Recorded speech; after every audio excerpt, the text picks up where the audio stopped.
Shalom Israel, Ka Halayim Lo Yahweh Bashim Yahushai, Bakshan, Ka HaKudash.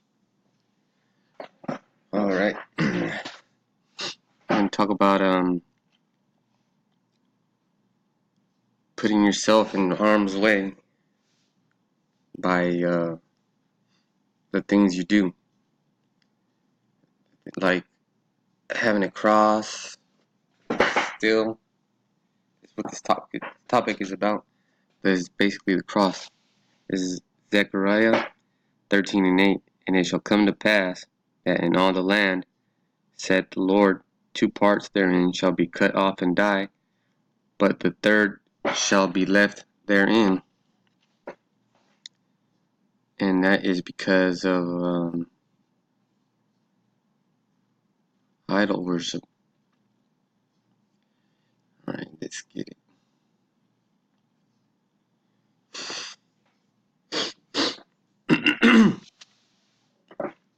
Idolatry is the worship of an idol or a physical object as a representation of a god, and that's your cross. That is your cross that you have hanging up on your doorpost. That's the statues of Jesus you have, the statues of the Virgen of Guadalupe, ceramics, all that bullshit. I mean, anything that you worship is basically an idol.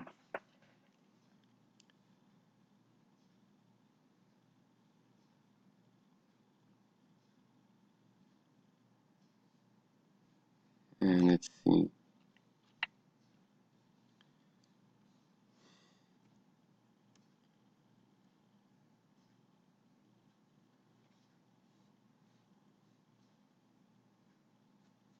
Let's go back to over here.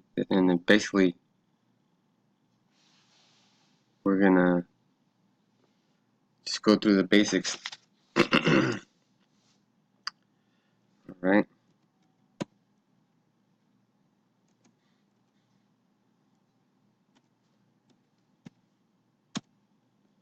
Basic stuff.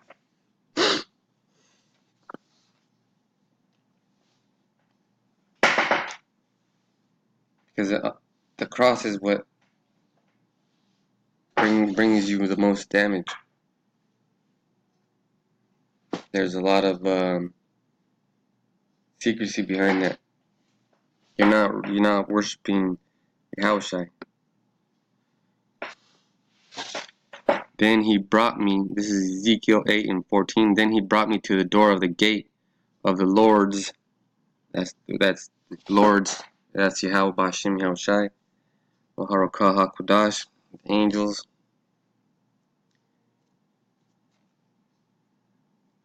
Which was toward the north, and behold, there sat women weeping for Tammuz. Now we're gonna find out who Tammuz is.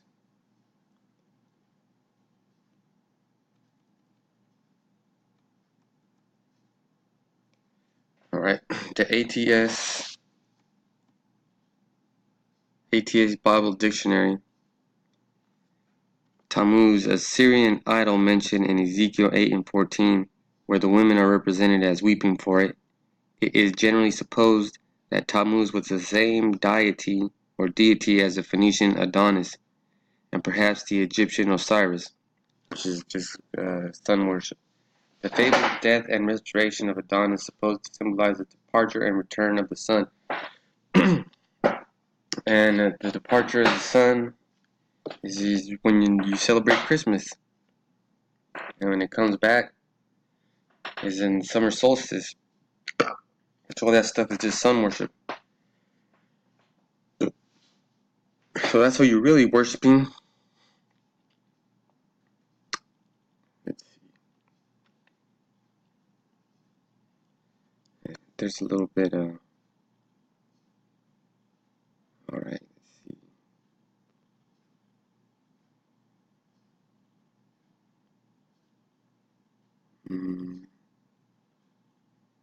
Alright, let's get some of those words in.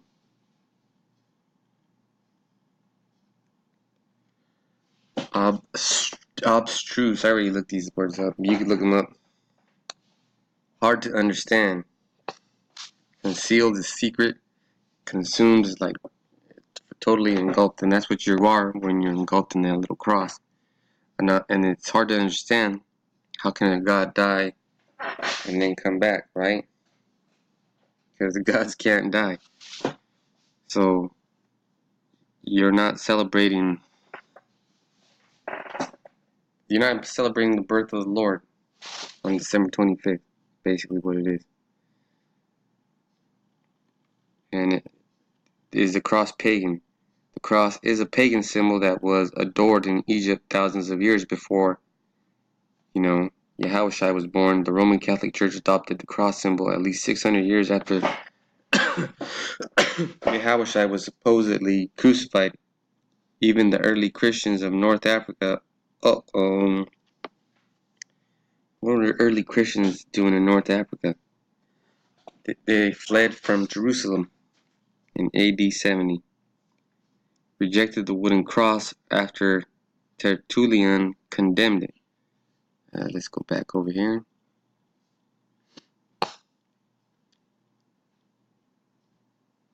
Ezekiel 8 and 15. Then said he unto me, Hast thou seen this, O son of man? Turn thee yet again, and thou shalt see greater abominations than these. Like you jakes are homosexuals. That's the fucking strongest man in the universe. Is gonna be a motherfucking homosexual. And it shall, this is Zechariah 13 and 8, and it shall come to pass that in the land, saith Yahweh, 2 parts therein shall be cut off and die, but the third shall be left therein, and I will bring the third part through the fire, and will refine them as silver is refined, and I will try them as gold is tried. They shall call on my name, and I will hear them. I will say, It is my people, and they shall say, Yahweh Bashem Yahushai is my power. You gotta drop the cross. You gotta drop all this stuff baloney. Snap out of that wickedness. I know it's pretty hard, but one step at a time. You could do it, Israel. Shalom to all Israel. Shalom to the apostles of GMS. Even though I'm not with GMS, but I learned from them, so I gotta say that at least.